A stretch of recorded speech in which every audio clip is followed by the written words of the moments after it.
What did you have for lunch, Phil? Changing it today.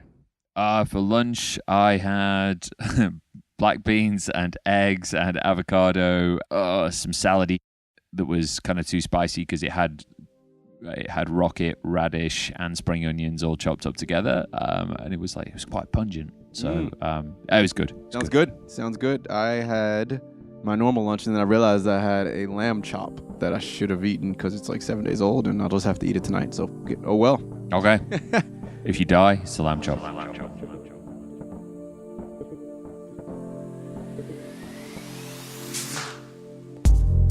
Hey everyone, Darren Lake here with Master of Some, a podcast about health and fitness served up as a metaphor for life.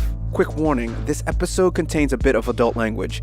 If around people that might take offense, we advise some headphones if possible. With this episode, we get into that beautifully messy beast, nutrition. Specifically race week nutrition, diving into what we do in the lead up to a race, the week of, and during.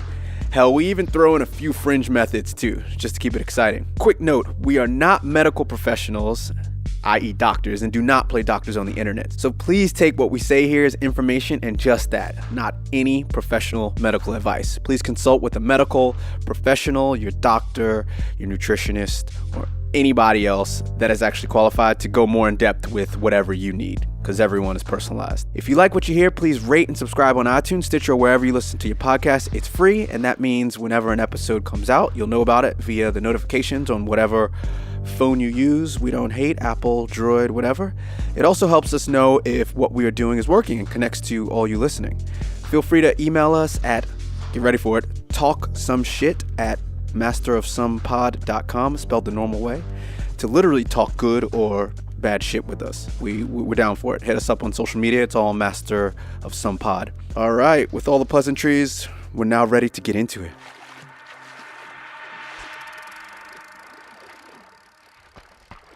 So, today we're going to talk a little bit about nutrition. Now, nutrition, obviously a minefield subject. People get very zealotish about their diet. Zealotish. I think great word. It is, isn't it? Yeah. They respond with great zeal. I think the old saying that you shouldn't talk to people about religion, politics, should be expanded to nutrition as well. If you want to avoid like nearly getting into knife fights with random people or people you love. Yeah, I would actually add on to that nutrition and training techniques. Because have you ever been like, oh, I do low heart rate, and someone's like, I do HIIT, and you're just like, we ain't gonna get along. But I think nutrition's worse. It is. Yeah. Like, No, definitely is. Like, yeah. We're not here to proselytize. Another good word. On how do you spell that? I can't spell. I'm really bad at spelling. Well, I'll put it in the show notes, or okay. you will put it in the show notes. I will put it in the show notes. Yeah. So we're not here to proselytize or to spruik for any particular diet or way of eating. One of the kind of frames that we'll talk about is there are many ways to skin the nutritional cat, so to speak. And there's a lot of individuality, and there's a lot of finding what works for you. You know, whether you're vegan, you're paleo, you're super low carb, you're super high carb, humans are incredibly adaptable animals, and we can find something that works for us. What we are going to talk about today is a couple of unique things. We're going to dive into what works for Darren and how he's been able to achieve some pretty impressive results with his nutrition strategy. Again, just an offer, what works for him. And we're going to take a little look at race week nutrition as well. And again, just diving into some of the stuff that works for me, some of the stuff that works for Darren, and some of the stuff you might want to experiment with for yourself. Cool. All right, so I'm going to start this off. Huge note to all listeners. This is our own shit, so I'm going to be speaking on my behalf. Phil will be speaking on his. We are not doctors, and we do not play doctors on the internet. Yes. Everyone's different. We recommend trying as much as you can a few weeks, a few months before you race. You know, on those hard sessions, let's say you do triathlon and you got a big brick session or a superset, whatever the fuck you decide to do, or you call it, then why don't you practice what you're going to eat a few days leading up and act like it's a race week, and then that day act like it's a race day, and then try that random gel that you saw an advertisement for. Yeah, I think the old adage of nothing new on race day applies as much to nutrition as it does everything else. I see I see the race, the lead up FOMO and the lead up panic buying of nutrition at race expos, and especially when you go to a triathlon, you may be sharing a house with a few other athletes, and you see somebody using some powder you've not seen before, and you're like, oh shit, James is using that powder and he's strong and like dude's ripped. I want some of that powder, and then the powder doesn't work. Yeah, or you get pinged for drugs, whatever. Because there's actual steroids, old school 1985 Arnold Schwarzenegger steroids in That's there. right. So yeah, when you get closer to the race day, be less risky. Biohack, treat it as a science experiment. You are your own experiment. You never know what will come out of it, but again, as Drake says, know thyself. Yes, because everyone listens to Drake, and that track is hot as fuck. Go listen to it, Spotify, Drake, Know Thyself. It might have been Drake in Future. I actually was about to Google that before I started saying that, and I don't even know if that's actually the title of the song that I like, so we're gonna end that there. I'm gonna go listen to it afterwards anyway. I don't know the song. I'm not as big a fan of Drake as Darren. All right. So, know your body and what you can handle. I'm going through my notes, and I might just sound a bit off because, yep, that's what I do. I write my notes out verbatim, and then I read them and go, what the fuck was I trying to say? So, yeah, know your body and what you can handle. Should have been doing your testing with your diet weeks before the race and during the race. Carb the fuck up. So, this is what I do, all right? This is me and what I do. So, I carb the fuck up. I don't do well on low carb. I've done a lot of experiments with that, and low carb has its place. May or may not talk about that in the next few minutes. Stay with me. I'm going to jam, so act like we're a jazz band and we're jamming right now. So I'll get back to that point of carbing the fuck up for race day. It depends on your race. So you need to know what race you're doing. Again, this goes back to objectives, which should be the first episode. Go back to that. So know what the hell your race objective is. I'm going to take, for example, the fact that I just finished an Olympic distance triathlon. So for you, I'm not even gonna. You just Google it. What the hell it is? It's about a 2-hour race, and it's pretty high intensity 2-hour race. Like you're in threshold and tempo, probably like sub-threshold tempo, whatever. Everyone calls it different things. So yeah, and you're mixing your energy systems between like high aerobic zone, and you're dipping into anaerobic fairly often as well. Yeah. So you're definitely tapping into glycogen stores during, on the run. Definitely on the run towards the end of the bike. And you should be on the bike as well. You should be the whole bike if you're really racing like a man, Darren. Like a man or a woman or a person. You're racing like a person. Shout out Nadia. I know you're hearing this. So yeah, racing like we're God damn it! I've just hashtag me too. All right. Yeah. So unless you're doing a crazy low heart rate, ultra endurance 29 million mile run or something out there, and you're keeping your heart rate at 105 beeps per minute the whole 29 million miles, you should be carbing up. So again, I'm going back to this as my example. I carb the fuck up. Good carbs, though. Good carbs, everyone. Don't eat that white pasta. Don't eat the pizza. Drink a lot of beer and the potato chips. I did this. I actually was experimenting. Cool story, bro. I was experimenting with low carb and seeing where the threshold was of how low I can go. And then, what was it? Train low, race high. I was trying that technique. I failed miserably because I ended up just carbing the fuck up 2 days before. I said, I don't need 2 weeks. I'm going to do 2 days before a race. And that was horrendous. I ate garbage. It was all processed white pasta and beer and shit. And yeah. There's interestingly enough, Torbjorn Simbali, who's a Ironman athlete, probably racing about 6-7 years ago now, something like that. He used to have a protocol to stimulate supercompensation. So he'd go like really low carb, like ketogenic, like sort of 2 weeks out from a race, really just deplete his stores. Maybe it was a week out, and then carb the fuck up a few days before the race, And the theory behind this was that your glycogen stores would supercompensate, and you'd actually end up storing more glycogen than you ordinarily would, because your muscles were so kind of hungry for it at that stage. You just suck it all up, and you'd have an extra few hundred calories worth of carbs in your system to kind of do the Ironman with. Yeah. And that is a great plan. I wish I would have executed it that way. But again, I'm pretty sure he ate good carbs. I decided to do for 2 days, and I ate absolute shit. So I realized it wasn't long enough, and I realized the quality wasn't good enough. So quantity and quality, poor. Also, be careful. So if you're going to go for the good carbs, I found that I got a bit bloated because I wasn't used to eating that many carbs. So I eat pretty much, I know how many carbs I need, how many grams of carbs. I don't weigh it, but I know based on the foods that I eat, I eat basically the same thing most days. I know how much I eat. And I decided to start kind of supplementing some of my fats and proteins with, oatmeal and sweet potatoes and just brown rice, where I would usually eat an apple, which is mostly fiber, good amount of sugar, fructose.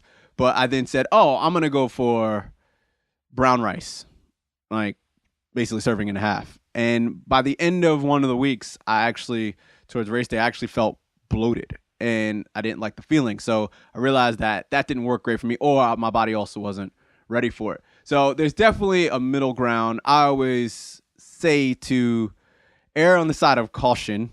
If you haven't done it before, don't ramp it way up the week before.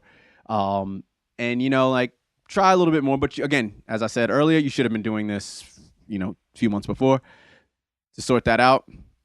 The shitty thing about not having glycogen store meters for ourselves is that you don't know how much is enough. And I've kind of Googled this and researched it, and Phil, you can chime in. But unless you want to go to a lab with a doctor, and have them, I think, pretty much like extract shit out of your muscle, right? I think it's a biopsy. Yeah. It's a biopsy, yeah, which is painful, right? I've never had one, but this is not a practical thing to do. Yeah, so that's like the only way you can actually know how much glycogen is in your muscles and your liver, where glycogen is stored, which you have around 2,000 calories worth, or 2 hours if you're flogging yourself at threshold before you deplete yourself. And that's basically the amount that your body can store.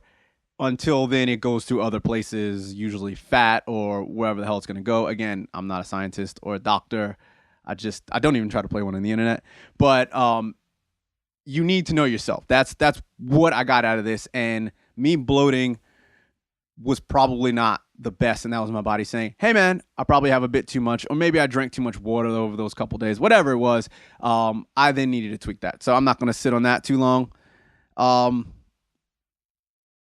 Also, this is kind of another little caveat tidbit that I'll add to it. Make sure you get your carbs in, especially race week, directly after doing a hard session that week. So you should not be actually training that hard if you're doing a proper taper, or cutting down the intensity. So if you do 30 minutes of intensity, cut that down to 15, or whatever your training plan says, whatever works for you. What I do, and I'd suggest you doing this if you're similar to myself, make sure you ingest a good amount of high quality carbs directly after, and protein. So protein shake with banana and blueberries. That's basically what I would do as soon as you can after that workout. I found that I recover very well. And the reason why I know is, based on experiments done, et cetera, research, but I know because I don't get the 12 p.m. bonk crash that I was getting when I was doing low carb and training hard. So I'm pretty sure that 12 p.m. bonk, I wasn't bonking during the workout. I was eating fats and proteins throughout the late morning into the early afternoon, but then I felt like shit at 1 o'clock, even though I was eating. So I had the calories in me, but I didn't have the carbs, and my body needs carbs. I have a high metabolism. So I found that if I got in, because I usually train fasted, that if I got in, 100 calories, 20 grams of carbs right before the training, and then right after I get that protein and those carbs, that carried me through for the rest of the day. And I had that, or I did not have the slump in energy. So I'm done. That was a big mouthful. Hope you guys loved it. Phil, take it away. Cool. I'm going to throw out some principles around nutrition and preparing for your race. So know thyself, as I'm sure Drake probably said at some point in his life. I'm probably going to play this song illegally in the background. Yeah, good. So this all comes down to, again, some of the principles we mentioned in episode 1 around testing and goal setting. So how's that working out for you? Your day-to-day diet, your prep nutrition for race week. Test it. Did it make you feel good? Did you perform well? Did you bloat? If depending on the answers to those questions, you want to change things up and try a different strategy.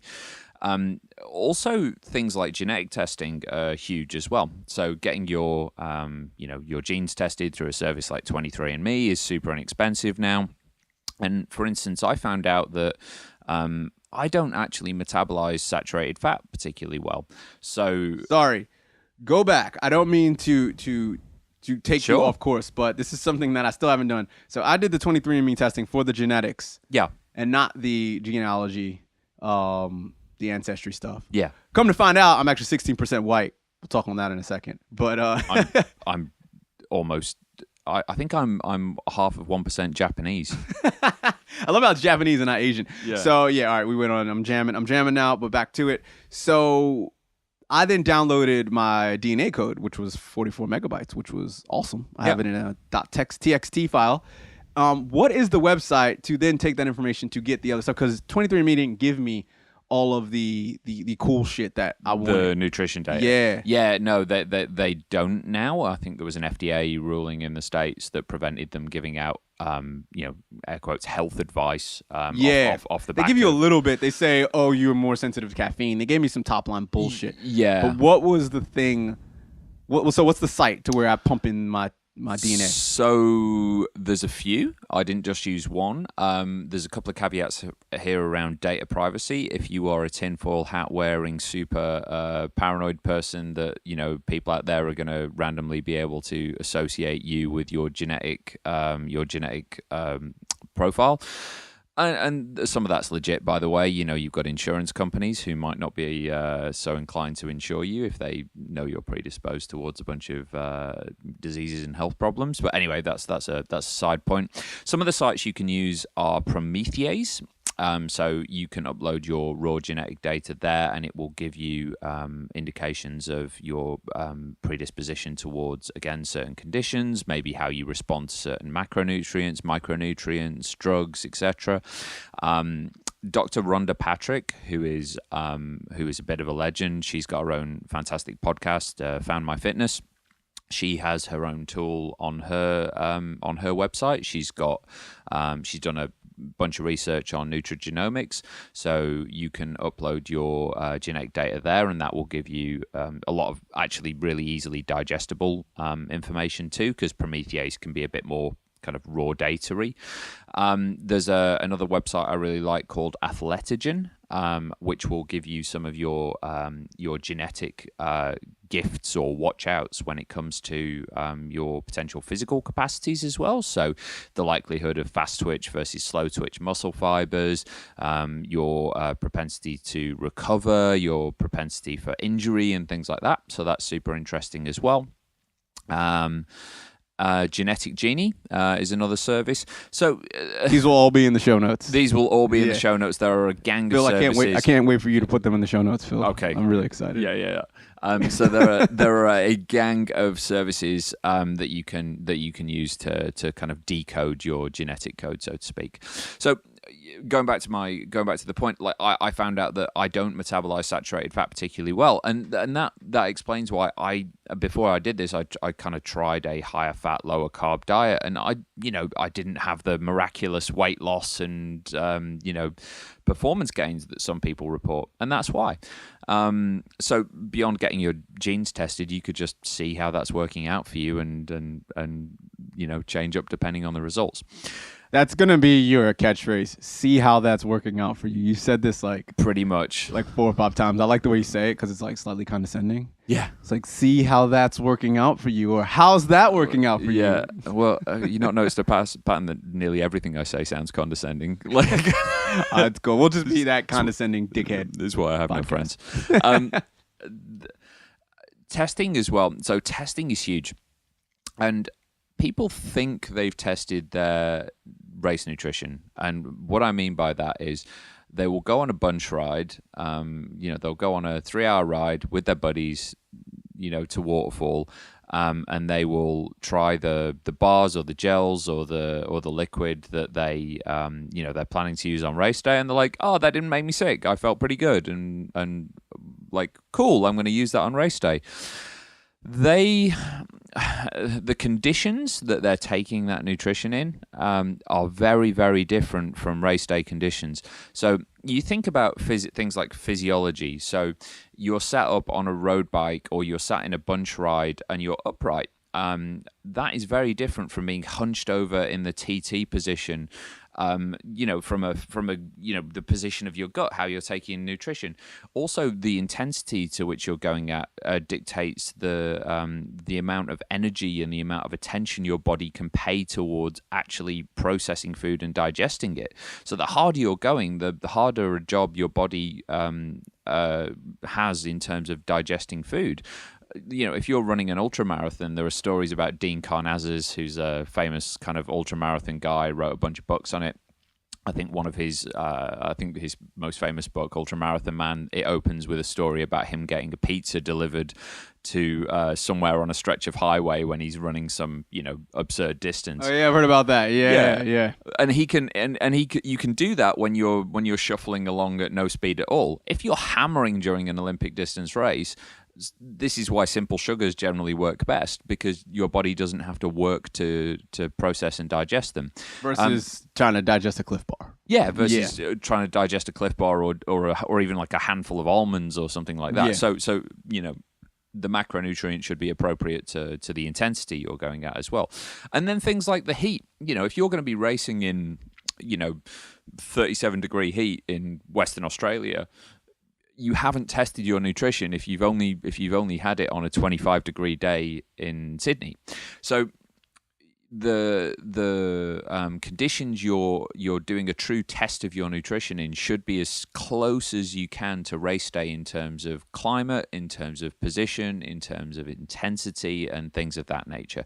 So that's a real big takeaway I wanted to leave with people in terms of like really nailing down what you're going to use, and do it a bunch as well. So I think the whole principle of train low, race high. So if you're a lower carb kind of athlete, and then you plan to take in a bunch of carbs on race day, do you know what? Your body gets used to processing certain fuels, and if you just suddenly shock it with something that it just doesn't have on a regular basis, that can be a recipe for disaster too. So try it out as much as you can in the weeks leading up.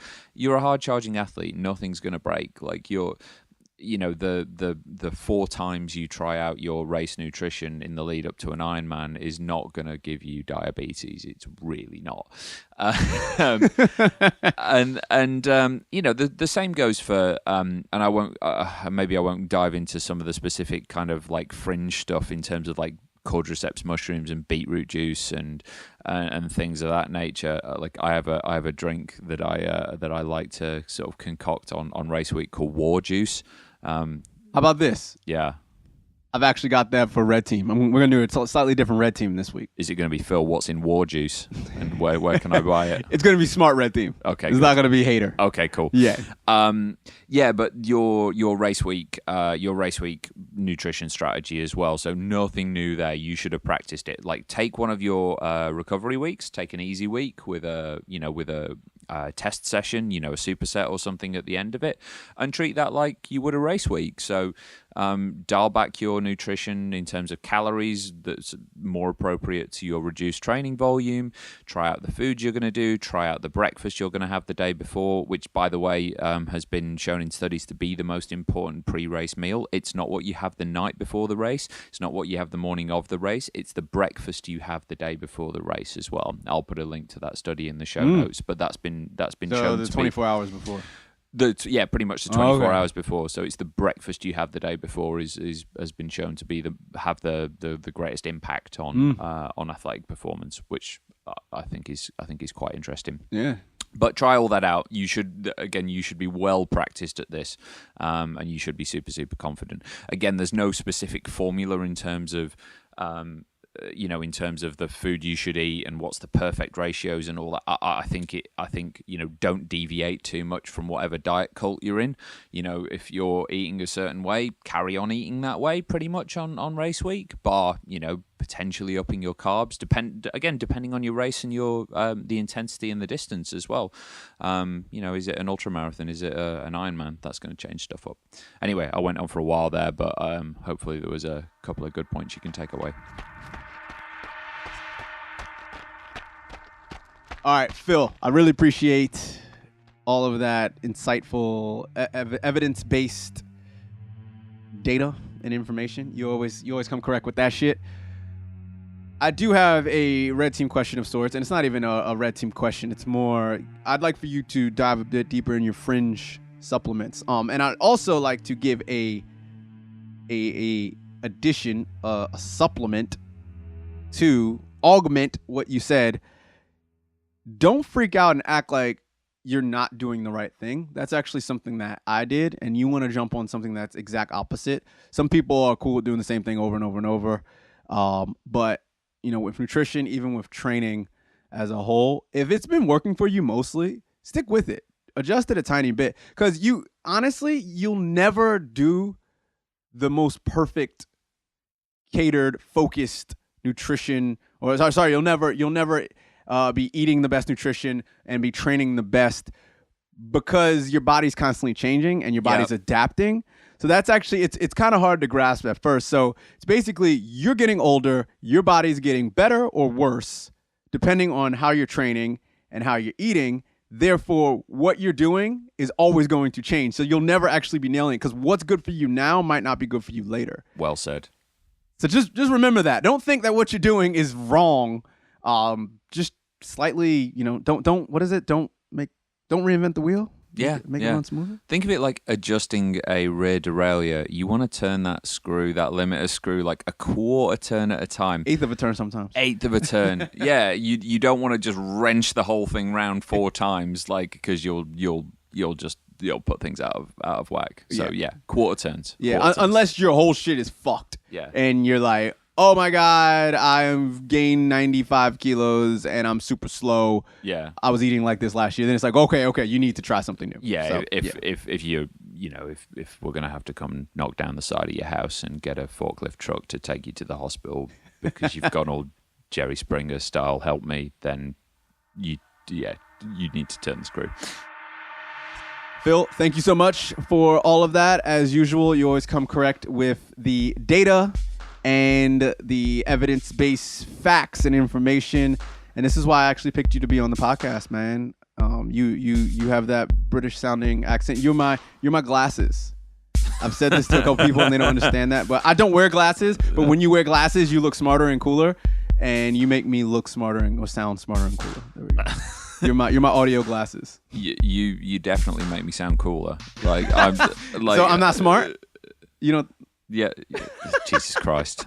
See, I've offended women. I've offended Darren. It's cool. Anyway. It's cool. So let's get into red team. I think I'll do some sound effect. I don't know, a whistle or something with red team. Yeah, I don't know. But this time I'm only gonna do one question, and this isn't gonna be a hater. This is actually gonna be a lover, and this is gonna be someone that says, "Phil, tell me more." So you talked about fringe foods and supplements and mushrooms and magic fairy potions. Yeah. Give me some more info, man. Okay, cool. So this is what I do, and this is what I've kind of come to find works for me in race week. So this isn't a suggestion to go out and do everything that I say all at once. In fact, if you're going to implement some of this, I suggest doing one thing at a time. And this is what I do with the athletes I coach. I just get them to do one thing and see how that works for them. So how long do you have them do that one thing? Per race or per test. Okay, So cool. like if we're doing a test, it's like, hey, like let's do this one this time and see how that works for you.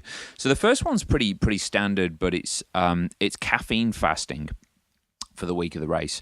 So I kind of try to do this fairly regularly anyway. So if you're a habitual caffeine user, this is particularly effective. So caffeine is a ergogenic aid. It is a proven enhancer of athletic performance. I mean, so much so that caffeine was a banned substance by WADA for the longest time, and then they were just like, fuck, this is too hard to regulate because everybody drinks coffee, and it's just, forget about it, you can all use caffeine. And it's not a coincidence that nearly every sports supplement out there, every other gel, whatever, contain caffeine, because it works. But it works a lot better if you're not a habitual caffeine user. So I'll put some links to studies in the show notes as well. But if you habitually drink coffee, then that coffee you have on race day morning, or the caffeine gels you have during the race, or whatever it might be, will be less effective. So what I do is a week before the race, so typically 5 days. So if I'm racing on Sunday or Saturday, I'll stop drinking coffee on the Monday. And what it does is it resets the adenosine receptors in your brain, and it basically, by the time you get to race day, the effects and the ergogenic effects of the caffeine you take in will be far enhanced as well. So caffeine stimulates beyond what you might think of just the like up effect of taking up a cup of coffee. It actually, it actually is a proven factor in improving endurance as well. So I'll fast for the week, and then cup of coffee on race day morning, and then caffeine supplements if I feel like it during the race. So that's number one. Cool. That's pretty simple. I like that. I actually just jump in. I drink 1 cup of coffee, and it's usually a week. So it's 30 to half shot, 30 to 40 milligrams of caffeine. I mean, I eat dark chocolate, which isn't that much. Sure. And yeah, caffeine gets me going. I haven't done any proper field tests with it, but on race day, I usually, Yeah.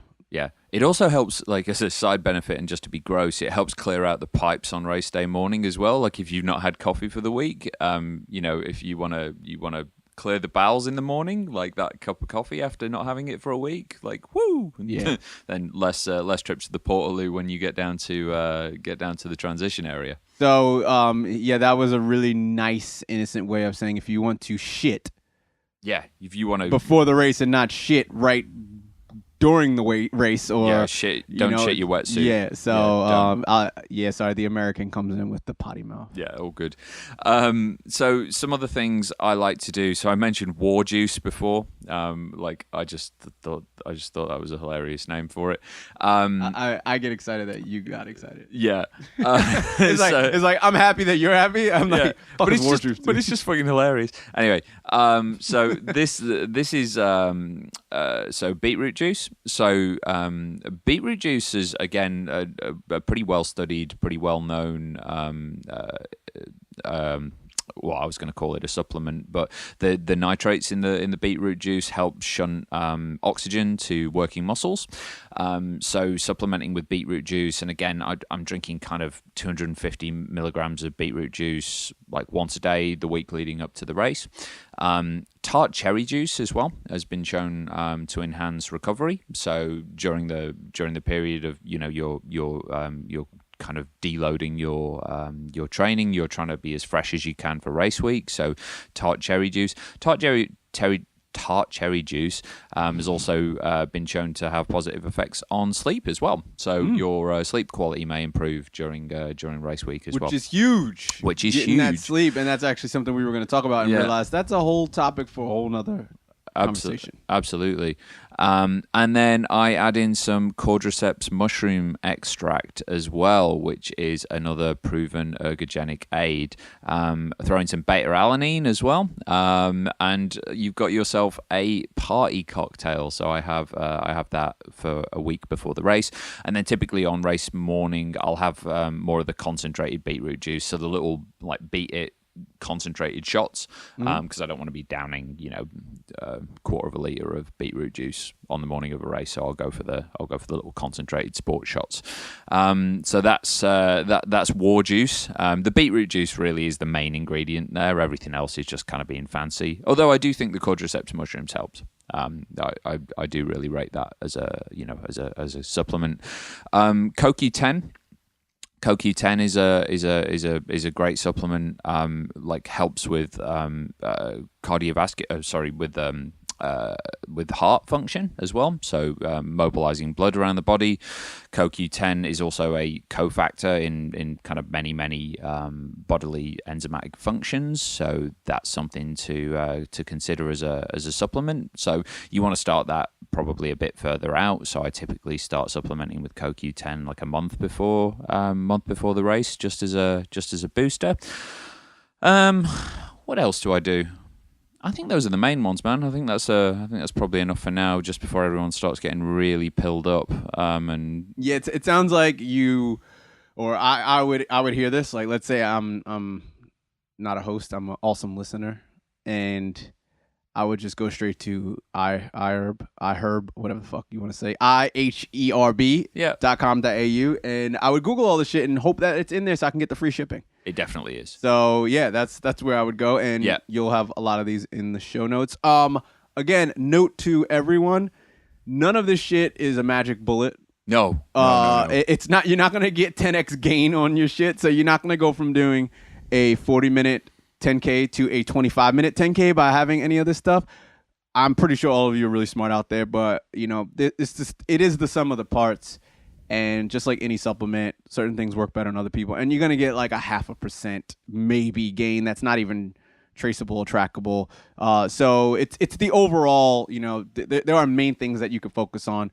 But these type of things, these do help. How much? There really aren't that many studies to show with a large sample population to really show. Yeah, the ones that are the beetroot juice is pretty well studied now. But again, you're not even gonna get a 10% gain. No, God, no. So no. A lot of people go, if I take this, then I'm going to see this. They have it in the back of their head, like this will make me perform way better. So this is the I really like Dave Brailsford. So Dave Brailsford was the I can't remember his job title, but he was a performance director for Team Sky, and he talked about the 1%. So none of these things in isolation will make a difference, but you start stacking all of these one on top of the other. So you think about like taking your own pillow to the hotel before the race, so then that improves your sleep a little bit. You talk about the ice baths, you talk about the foam rolling, you talk about all these little nutrition strategies and hacks, you talk about meditation, and each of these in isolation, as I say, may only have like 0.01% increase, but you do 20 of these things, and you've got yourself a little sizable advantage over the competition. I think that's worth bearing in mind. So I like the idea of the kind of marginal gains and the 1%ers. All right, that's it. Now you're prepared to tackle your next race day with all that information we just spat all into your ears, your lovely, beautiful ears. We'd love for any and all comments, feedback, and questions sent to, get ready for it, it's a long one, talksomeshit@masterofsomepod.com, spelled the normal way, or hit us up on social media, Facebook, Twitter, Instagram, etc. It's free to subscribe, so make sure you do that in iTunes, Stitcher, or wherever you listen, and tell a friend if you like this. We appreciate any help that we can get from you. As usual, I'll take you out with some tunes I created for a super epic dramatic effect. Hear you later. Get it? Because it's a podcast.